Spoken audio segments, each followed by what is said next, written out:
সাবেক প্রধানমন্ত্রী ও BNP chairperson Begum Khaleda জিয়ার দ্রুত আরোগ্য ও দীর্ঘায়ু কামনায় সিলেটে কোরআন খতম ও দোয়া মাহফিল অনুষ্ঠিত হয়েছে।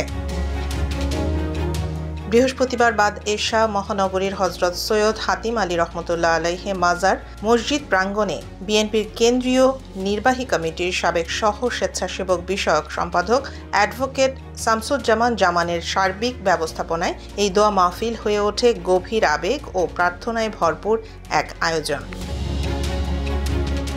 দোয়া মাহফিলে পবিত্র কোরআন তেলাওয়াত ও খতমের পর বিশেষ মোনাজাত পরিচালনা করেন মসজিদের ইমাম মাওলানা শিহাবুদ্দিন কোম্পানিগঞ্জি। মোনাজাতে বেগম জিয়ার দ্রুত সুস্থতা, দীর্ঘায়ু এবং দেশ ও জাতির কল্যাণে তার অব্যাহত অবদান কামনা করে মহান আল্লাহর দরবারে চোখে মুখে আবেগ নিয়ে প্রার্থনা করেন উপস্থিত মুসল্লিরা। পরে সবার মাঝে শুভাশিস হিসেবে সিন্নি বিতরণ করা হয়।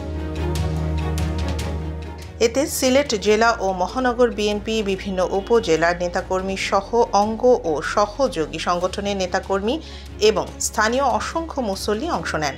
পুরো মাহফিল জুড়ে ছিল বেগম জিয়ার সুস্থতা কামনায় অগণিত মানুষের আন্তরিক প্রার্থনা ও ভালোবাসার এক আবহ।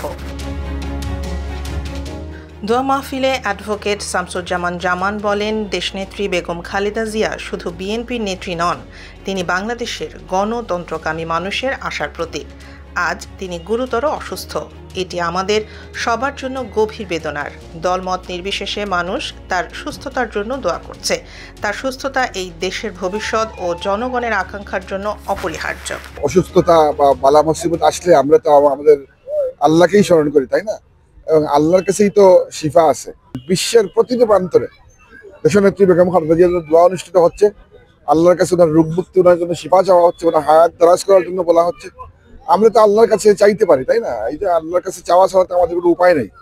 এই জন্য আমরা আল্লাহর কাছেই চাই যে আল্লাহ যেন ওনাকে সুস্থ করে দেন, দেশে যেন ওনার আল্লাহ যেন ওনার আরো খেদমত করার সুযোগ দান করে।